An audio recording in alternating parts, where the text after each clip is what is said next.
Hi there, today we're going to be making a classic margarita. For this, the first thing you're going to want to do is do your salt rim for your glass. I have already broken down my lime and made all the juice for the drink itself, and then also went ahead and used my zester to throw some zest into the lime rim salt.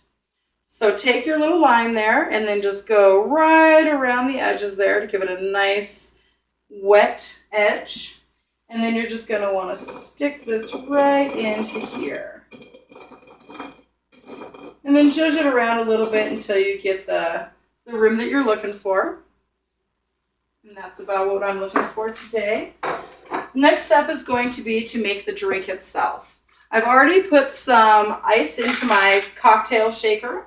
It's about half full because there is actually a lot going into this drink, so you're not going to want to put in too much ice. First thing you're going to want to add is your tequila, and this can be made with any tequila that you prefer.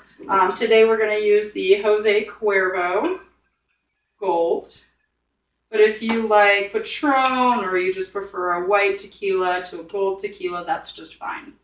We're going to add 3 ounces right into the shaker there. And then the next thing we're going to want to put in is the fresh lime juice. As I mentioned earlier, I went ahead and pre-juiced this lime. I do have a little citrus juicer, which makes things really easy, but it only holds about an ounce. So I needed to go ahead and do that in 2 goes. So I went ahead and got it ready for us. Next, we're going to put in an ounce of triple sec or any sort of orange liqueur. I just did the Potter's, but any kind of orange liqueur that you prefer is great. We're going to do 1 ounce of that, and then an ounce of simple syrup, which I have already pre-prepared. Anytime you're making drinks at home, it's great to have simple syrup on hand. And once you make it, it does usually last about a month in your refrigerator if you seal it and store it properly.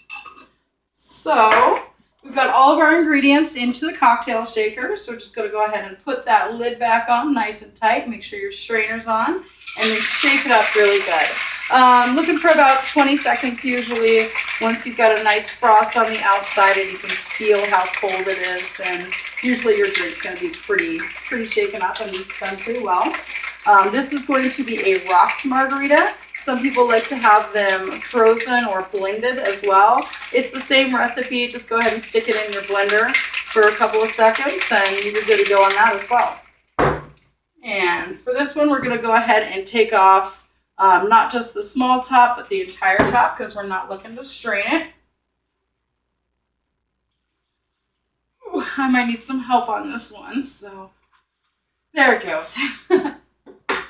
All right, and just be careful when you're pouring it in not to mess up that salt rim too badly. You're probably going to end up with a little bit of a run, but that nice froth at the top shows that you've blended it really well. And so there's that. You can serve it with a little lime wedge right on the top there. And that is your classic margarita on the rocks.